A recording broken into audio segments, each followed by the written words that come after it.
एक छोटी small strong will प्रसाद कार्यशाला में आपका स्वागत है। दोस्तों, करंट अफेयर की सीरीज हम लोग दिसंबर महीने के पार्ट 4 में 23 से 31 दिसंबर 2023 तक के करंट अफेयर्स के सभी क्वेश्चन का सोल्यूशन देखेंगे। दोस्तों, रियल टाइम और डिटेल्स करंट अफेयर्स की जानकारी के लिए आप मेरे साथ टेलीग्राम पर @RSLM में जुड़े रह सकते हैं। और दोस्तों, आपको पता है प्रत्येक क्वेश्चन के साथ बहुत सारे एडिशनल इन्फॉर्मेशन की प्राप्ति होती है, तो बहुत गौर के साथ स्टार्ट करते हैं। पहला क्वेश्चन है, वैश्विक वित्तीय संस्थानों को आकर्षित करने के उद्देश्य से गुजरात में कहाँ शराब की बिक्री और सेवन की अनुमति हाल ही में दी गई है? तो ये अनुमति दी गई है गुजरात के गिफ्ट सिटी में। जैसा कि पता है कि गुजरात को एक ड्राई स्टेट कहा जाता है, वहाँ की मतलब वहाँ की शराब की बिक्री और सेवन दोनों पर प्रतिबंध लगाया हुआ है। जैसे कि बिहार में भी इस तरह की स्थिति है। तो इन स्थितियों से निपटने के लिए कि जैसे कि वैश्विक विदेश से जो व्यापारी लोग आते हैं तो उन्हें चाहिए, तो उनके लिए गिफ्ट सिटी में शराब की बिक्री और सेवन की अनुमति हाल ही में दे दी गई है। Next, international table tennis federation की गवर्निंग बोर्ड में मेंबर बनने वाली पहली भारतीय कौन बनी है? तो ये बन गई है वीटा दानी। भारत की वीटा दानी इंटरनेशनल टेबल टेनिस फेडरेशन के गवर्निंग बोर्ड में शामिल होने वाली पहली भारतीय बन गई है। इसके साथ नीता अंबानी के बारे में याद रखना है। नीता अंबानी जो है वो पहली भारतीय महिला है जो IOC की मेंबर बनी थी। Indian Olympic committee, international Olympic committee के मेंबर बनने वाली पहली भारतीय महिला थी। नेक्स्ट, भारत की अध्यक्षता में आयोजित G20 अंतर्राष्ट्रीय सम्मेलन के बाद केंद्रीय मंत्री भूपेंद्र यादव ने किसके सहयोग से बने a green and sustainable growth agenda for the global economy प्रस्तुत किया? तो ये उपरोक्त सभी के द्वारा प्रस्तुत किया गया था। इसमें नीति आयोग शामिल थे, इंटरनेशनल डेवलपमेंट रिसर्च सेंटर जो कि ओटावा में है वो शामिल था, और ग्लोबल डेवलपमेंट नेटवर्क जो नई दिल्ली में, वो ये तीन एक्चुअली इन दोनों के सहयोग से नीति आयोग के द्वारा इसका निर्माण किया गया था और उसे केंद्रीय मंत्री भूपेंद्र यादव ने प्रस्तुत किया। तो याद रखना है green and sustainable growth agenda for the global economy, इसे हाल ही में प्रस्तुत किया गया है जो नीति आयोग के द्वारा तैयार किया गया था इन दोनों के सहयोग से। नेक्स्ट, बैक्ट्रियन ऊँट, अल्पाका,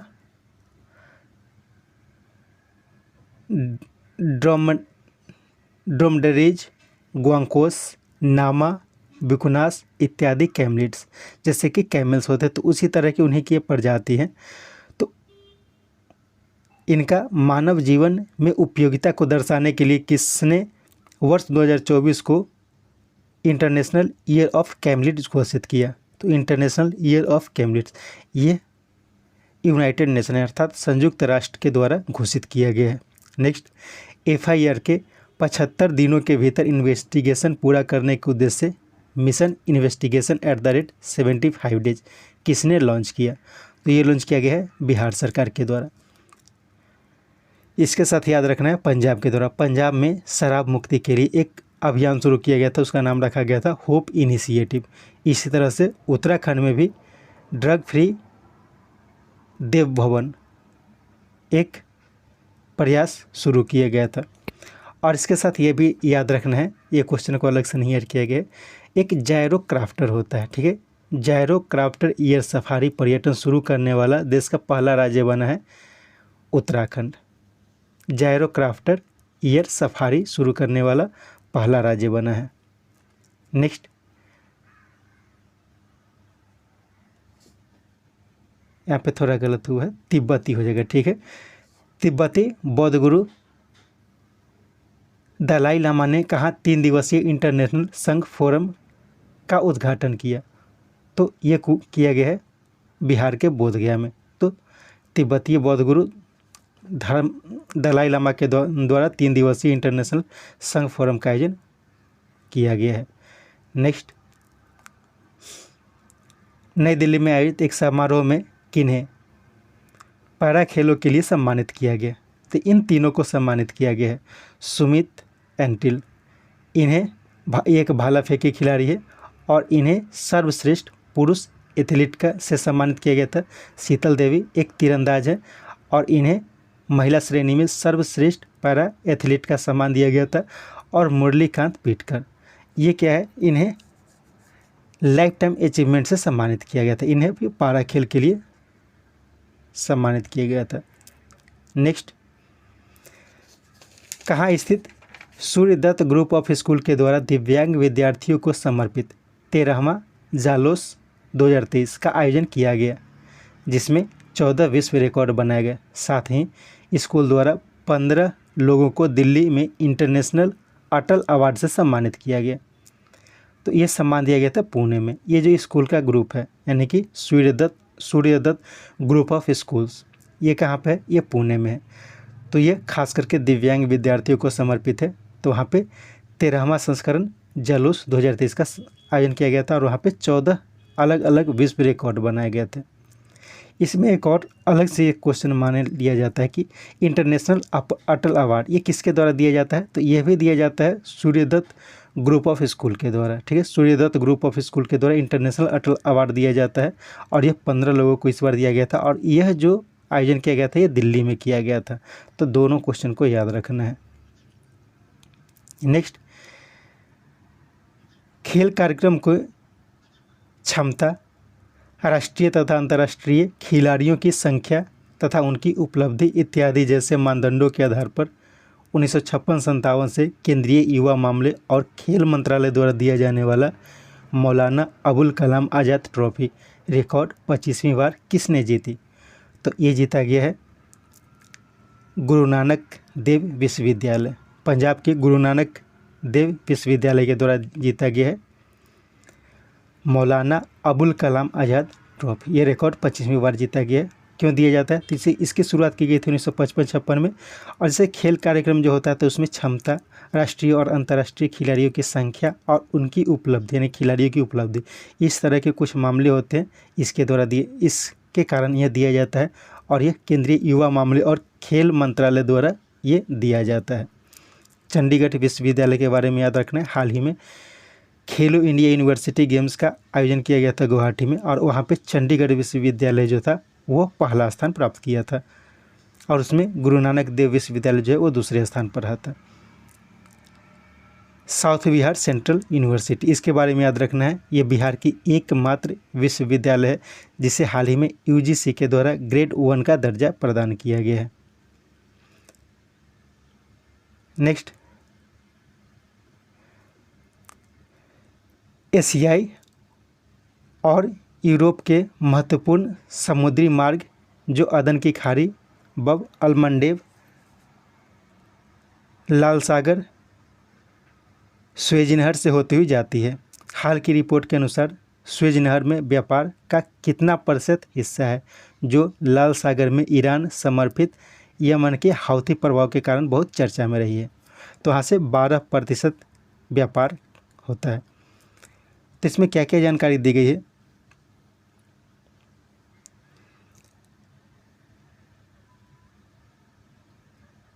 आजकल यमन के हौती एक संगठन है, हौती संगठन, तो उसी के द्वारा ईरान में एक चर्चा रहती है लाल सागर में हौती समुदाय के प्रभाव के कारण वो ये लोग अटैक करते हैं, जो भी शिप वहाँ से जाते हैं तो उन पर अटैक करते हैं, खास करके जो यूरोप के जहाज़ होते हैं उन पर अटैक करते हैं और ख़ास करके लाल सागर में करते हैं। तो यह जो रास्ता है, तो यह रास्ता जो है वो अदन की खाड़ी, बाब अलमंडेब, स्वेज नहर, लाल सागर, स्वेज नहर, इन सब को मिलाकर बनती है। और यह माना जाता है कि इसमें जो स्वेज नहर है वहाँ से पूरे व्यापार का 12% जो हिस्सा है वो यहाँ से होता है। तो इसको चर्चा, इसीलिए अभी चर्चा में है, तो इसे ध्यान रखना है, ये लाइन पूछा जा सकता है। नेक्स्ट क्वेश्चन है, संयुक्त राष्ट्र की किस संस्था ने भारतीय विदेश मंत्रालय की साझेदारी में एक परियोजना प्रयास अर्थात promoting regular and assisted migration for youth and skilled professionals की शुरुआत की, तो ये शुरुआत की गई है इंटरनेशनल ऑर्गेनाइजेशन फॉर माइग्रेशन यानी कि IOM के द्वारा। ठीक है, तो प्रयास यह याद रखना है, यह शुरू किया गया है संयुक्त राष्ट्र के द्वारा। तो ये भारत के समर्थन से शुरू किया गया है, लेकिन ये यूनाइटेड नेशन के द्वारा शुरू किया गया, भारत के विदेश मंत्रालय के सहयोग से। तो प्रयास याद रखना है। इसका फुल फॉर्म क्या होता है? Promoting regular and assisted migration of youth and skill program. Next, Uttar Pradesh के मुख्यमंत्री ने कहाँ के लिए पहली इंट्रा डिस्ट्रिक्ट हेलीकॉप्टर सेवा की शुरुआत की है? तो इसका 1 और 2 हो जाए, यानी कि आगरा और मथुरा के बीच इंट्रा डिस्ट्रिक्ट हेलीकॉप्टर सेवा की शुरुआत की गई है। लखनऊ के बारे में याद रखना है। लखनऊ देश की पहली AICT बनने वाली है, यानी कि आर्टिफिशियल इंटेलिजेंस सिटी, जो देश की पहली आर्टिफिशियल इंटेलिजेंस सिटी बनने वाली है, लखनऊ बनने वाली है। नेक्स्ट, पुस्तक breaking the mould reimagining India's economic future किनकी रचना है? तो ये रचना है उपरोक्त दोनों, अर्थात रघुराम राजन और रोहित लांबा की। तो पुस्तक इंपॉर्टेंट है, याद रखना है। एस सोमनाथ की हाल की एक पुस्तक है, lions that drunk the moon. Next, OPEC plus देशों के द्वारा किस देश के उत्पादन में कटौती के आदेश के बाद उसने 1 जनवरी 2024 से इससे निकलने की घोषणा की है? तो ये घोषणा की गई है अंगोला के द्वारा। ओपेक प्लस, ओपेक जो देश है, तो ओपेक एक संस्था बनी थी, उसमें सऊदी अरब, कुवैत, वेनेजुएला, ईरान और इराक, इन सब देशों ने मिलकर 1960 में ओपेक की स्थापना की थी। ठीक है, उसके बाद क्या हुआ? 2017 में रूस और कुछ और देश इसके साथ जुड़ा और उसके बाद ओपेक प्लस कंट्री बन गई। इसी संस्थान से अंगोला ने निकलने की घोषणा की है 1 जनवरी 2024 से। तो क्यों निकलने की घोषणा की है? क्योंकि इस देश पर अंगोला जैसे कि कुछ शेयर होता है, कुछ अमाउंट होता है जो ओपेक प्लस जो संस्था है उसको देना पड़ता है, ताकि तब उसको यह बताया जाता है कि वो कितना तेल का उत्पादन कर सकता है। तो इसके शेयर में कमी के कारण अंगोला पर यह प्रतिबंध लगा दिया था कि पर्टिकुलर अमाउंट है, उतना ही तेल का उत्पादन ये कर सकता है। तो इससे नाराज़ होकर अंगोला ने क्या किया? इस ओपेक प्लस संस्थान से बाहर निकल गया। तो इस तरह की यह पहली घटना नहीं, इससे पहले इक्वाडोर और कतर, इक्वाडोर 2020 में और कतर 2019 में इस संस्था से बाहर निकल चुके इन्हीं रीजनों के कारण। नेक्स्ट, देश के युवाओं को शारीरिक के साथ साथ डिजिटल अर्थात फिजिटल प्लेटफॉर्म मेरा युवा भारत माई भारत राष्ट्रीय एकता दिवस 31 अक्टूबर के अवसर पर किसने लॉन्च किया? तो ये लॉन्च किया गया प्रधानमंत्री नरेंद्र मोदी के द्वारा। तो याद रखना है माई भारत यानी कि my M for my, Y for युवा। तो मेरा युवा भारत, यहाँ पे मेरा युवा भारत हो जाएगा। ठीक है, मेरा युवा भारत कब शुरू किया गया है? तो 31 अक्टूबर को। 31 अक्टूबर क्या होता है? तो ये राष्ट्रीय एकता दिवस होता है। क्यों? क्योंकि यह सरदार वल्लभ भाई पटेल का जन्म दिवस है। तो उसी दिन के अवसर पर यह मनाया गया है। तो इसका मुख्य उद्देश्य क्या है? तो युवाओं को शारीरिक अर्थात फिजिकल और डिजिटल दोनों रूप से विकसित करना, और इसके लिए एक नया टर्म यूज किया गया फिजिटल। ठीक है, फिजिकल और डिजिटल दोनों के लिए। तो ये प्रधानमंत्री नरेंद्र मोदी के द्वारा लॉन्च किया गया है माई भारत। नेक्स्ट, गिग श्रमिकों के लिए 5 लाख रुपए तक की दुर्घटना बीमा की घोषणा किस राज्य सरकार ने हाल ही में की है? तो ये की गई है तेलंगाना के द्वारा। क्या है? भी चुनाव का माहौल है। पहले जो भी केंद्र शासित प्रदेश थे तो वहाँ के लिए गिग वर्कर्स के लिए बीमा की बात की गई थी, जैसे कि राजस्थान में शुरू की गई थी। तो इस तरह की शुरुआत की गई थी। तो अभी तेलंगाना में इस तरह की घटना देखी गई कि गिग श्रमिक्स जो डेली वेजेज पर, जैसे जोमेटो, स्विगी, चाहे जो भी डिलीवरी बॉय होते तो उनको गिग वर्कर्स कहा जाता है। तो उनके लिए 5 लाख रुपए तक की दुर्घटना बीमा की घोषणा की गई है तेलंगाना सरकार के द्वारा। और यही घोषणा पहले राजस्थान के द्वारा की गई थी 4 लाख रुपए तक की लाइफ इंश्योरेंस देने की। झारखंड और कर्नाटक ये सब भी राज्य है जहाँ पे इस तरह की घोषणा की जा चुकी है। नेक्स्ट, सेबी ने किन्हें BSE अर्थात बॉम्बे स्टॉक एक्सचेंज का अध्यक्ष नियुक्त किया है? तो यह नियुक्ति की गई है प्रमोद अग्रवाल की। तो याद रखना है BSE का जो अध्यक्ष है उसका जो नियुक्ति होता है सेबी के द्वारा किया जाता है। और सेबी के अध्यक्ष कौन है? तो यह है माधवीपुरी बुच। इंद्रमणि पांडे, इनके बारे में याद रखना है। इंद्रमणि पांडे को हाल ही में बिम्स्टेक का सेक्रेटरी जनरल बनाया गया है, इंद्रमणि पांडे को। KN शांत कुमार को हाल ही में PTI का अध्यक्ष नियुक्त किया गया है। नेक्स्ट, किस देश में विश्व की सबसे बड़ी परमाणु ऊर्जा संयंत्र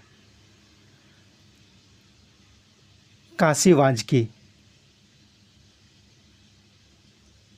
यहाँ पे थोड़ा ध्यान से पढ़ता, किस देश की विश्व की सबसे बड़ी परमाणु ऊर्जा संयंत्र काशीवांज की कारीवा पावर प्लांट जो वहाँ की टेप्को नामक कंपनी द्वारा बनाई जा रही है, पर प्रतिबंध हटने के बाद उसका बनने का रास्ता साफ हो गया है। तो ये जापान में बन रही। तो याद रखना काजीवास्की कारीवा एक पावर प्लांट है जो परमाणु ऊर्जा पर आधारित है।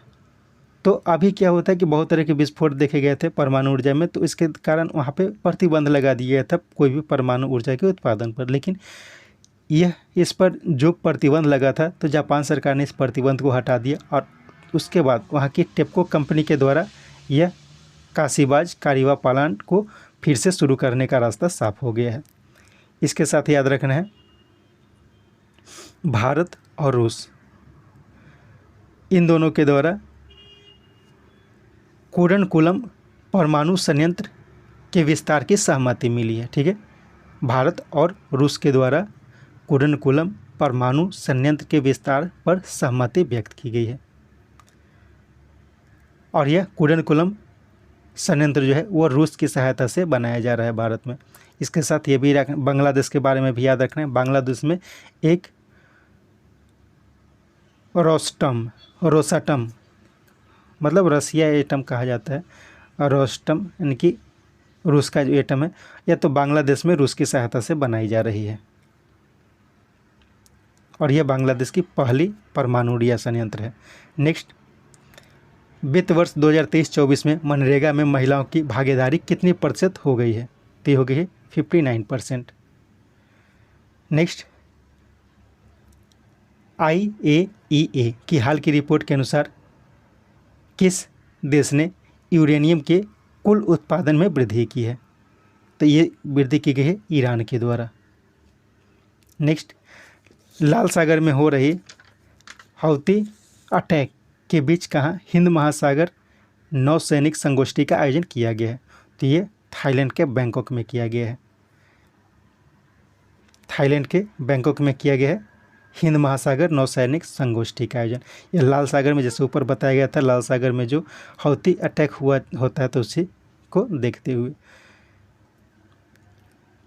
इसके साथ अमेरिका के बारे में भी याद रखना है। अमेरिका ने क्या किया है, लाल सागर को सुरक्षित करने के लिए ऑपरेशन गार्जियन की शुरुआत की है। ठीक है, तो ऑपरेशन गार्जियन की शुरुआत अमेरिका के द्वारा की गई है। तो याद रखें, जैसे गार्जियन को याद रखना, गार्जियन से संबंधित जो भी टर्म होते हैं तो अधिकतर जो होता है वो अमेरिका के द्वारा ही कंडक्ट किया जाता है। नेक्स्ट, कौन CISF के नए डायरेक्टर जनरल बने हैं? तो ये बन गए नीना सिंह CISF के नए डायरेक्टर जनरल बनी है। अनिश दयाल सिंह ये जो है CRPF के डायरेक्टर जनरल है। राहुल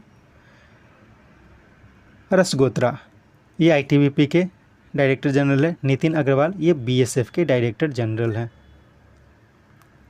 नेक्स्ट, इटली का नया वाणिज्यिक दूतावास भारत में कहाँ खोला गया है? तो एक खोला गया बेंगलुरु में।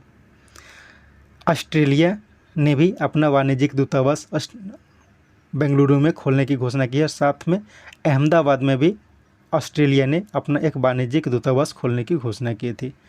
नेक्स्ट, स्वदेशी guided multi launch rocket system Fateh 2 का सफल परीक्षण हाल ही में किसने किया है? तो ये किया गया पाकिस्तान के बारे में। तो चूँकि पाकिस्तान के द्वारा किया गया तो इसके लिए इम्पोर्टेंट हो सकता है फतेह टू। एक और क्वेश्चन याद रखें, जैसे फतेह टू जो है एक तो भारत के द्वारा पाकिस्तान के द्वारा किया गया और ईरान के द्वारा भी एक फतेह टू लॉन्च किया गया है। तो फतेह टू जो ईरान के द्वारा लॉन्च किया गया है तो वह क्या है, वह है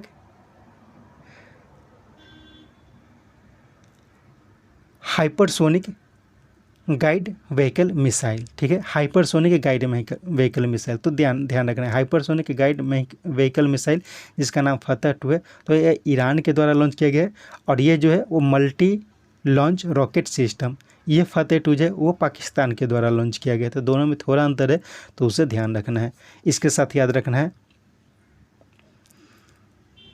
ईरान के द्वारा अभी जैसा कि बताएंगे फतेह टू का लॉन्च किया गया, उसी तरह का तहरीन, नासिर, इस तरह के क्रूज मिसाइल का भी सफल परीक्षण किया गया है ईरान के द्वारा।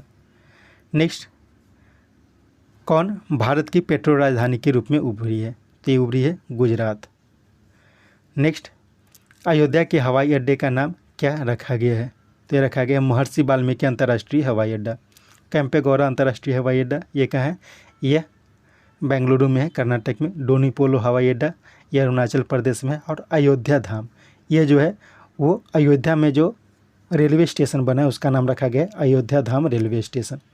नेक्स्ट, भारतीय नौसेना के नए इपोलेट्स का अनावरण किया गया, इसमें शामिल है, इसमें उपरोक्त सभी शामिल है। इपोलेट्स का मतलब होता है जो कंधे पे जो स्ट्रिप लगाया जाता है तो उसी को इपोलेट्स कहा जाता है। तो इसका जो कलर होगा गोल्डन और उसमें नेवी बटन होंगे। इसका एक लाल अष्टकोण, उस पर एक लाल अष्टकोण में अशोक स्तंभ लगाया गया है और इसमें तलवार और दूरबीन से बना एक क्रॉस दिखाया गया है। और ये जो है ये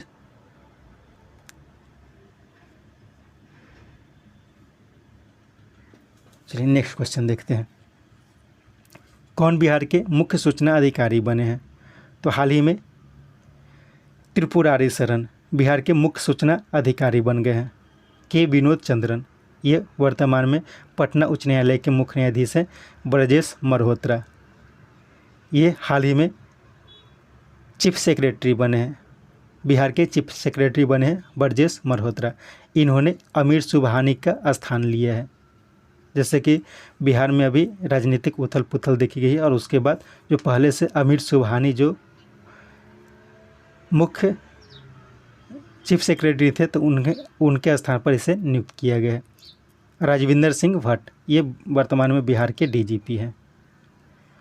नेक्स्ट, मूल रूप से पार्वती काली सिंध चंबल का संशोधित ERCP अर्थात eastern Rajasthan canal project of Rajasthan जो भारत सरकार की नदियों को जोड़ने की राष्ट्रीय योजना इंटरलिंकिंग ऑफ रिवर परियोजना का हिस्सा है के लिए हाल में किसने मेमोरेंडम ऑफ अंडरस्टैंडिंग पर हस्ताक्षर किया? इसका उपरोक्त सभी हो जाएगा। तो क्वेश्चन को ध्यान से समझ लेना है। ERCP ये क्या है? तो पूर्वी राजस्थान या फिर ईस्टर्न राजस्थान कैनल प्रोजेक्ट जो कि राजस्थान का है। इसका पहले नाम क्या था? मूल रूप से इसका नाम था पार्वती काली सिंध चंबल परियोजना। तो ये किसका है? तो ये भारत सरकार की जो योजना है इंटरलिंकिंग ऑफ रिवर परियोजना उसी का हिस्सा है।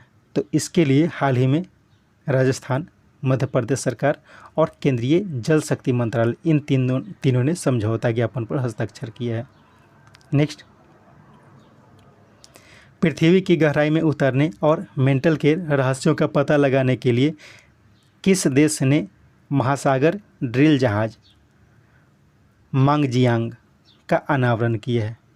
तो इसका अनावरण किया गया है चीन के द्वारा। नेक्स्ट, बेट द्वारका के आसपास समुद्री जीवन का पता लगाने और हिंदू धर्म में पौराणिक महत्व को दर्शाने के लिए कहा भारत का पहला पनडुब्बी पर्यटन विकसित करने के लिए मझगांव डॉकयार्ड्स के साथ मिलकर समझौता किया गया है। तो ये गुजरात में विकसित किया था। गुजरात में है बेट द्वारका। तो वहीं पे ऐसा माना जाता है कि बेट द्वारका में जो भगवान श्री कृष्ण की नगरी थी द्वारका, तो वह समुद्र के नीचे विलीन हो गई है। तो उसी के संबंध में इस तरह के पर्यटन की शुरुआत की गई है। नेक्स्ट, विभिन्न प्रजाति के वृक्षों के पारगमन अर्थात ट्रांजिट के लिए पास और एनओसी प्राप्त करने के लिए एनटीपीएस अर्थात नेशनल ट्रिब्यूनल पास सिस्टम किसने लॉन्च किया? तो नेशनल ट्रिब्यूनल पास सिस्टम अर्थात एनटीपीएस ये लॉन्च किया गया है भूपेंद्र यादव के द्वारा, केंद्रीय मंत्री भूपेंद्र यादव के द्वारा। नेक्स्ट, कौन विश्व का दूसरा सबसे बड़ा मोबाइल फ़ोन और इस्पात उत्पादक देश बन गया है? तो अपना देश भारत बन गया है दूसरे स्थान पर, यानी कि मोबाइल फ़ोन के उत्पादन में भी और इस्पात उत्पादन में भी, दोनों में भारत दूसरे स्थान पर पहुंचा है और चीन पहले स्थान पर है। तो इसलिए दोनों को इसमें शामिल कर दिया हूँ, तो याद रखना दोनों को। नेक्स्ट, पौंडीचेरी विश्वविद्यालय के पदेन कुलपति कौन बनते हैं? तो ये बन गए हैं उपराष्ट्रपति होते हैं पौंडीचेरी विश्वविद्यालय के पदेन कुलपति। इसके साथ यह सेट समाप्त होता है। उम्मीद है यह सेट आपके लिए उपयोगी। कोशिश करें 2-3 बार करके सेट को सुनें ताकि अधिक से अधिक जानकारी आपको मिल सके। Thank you.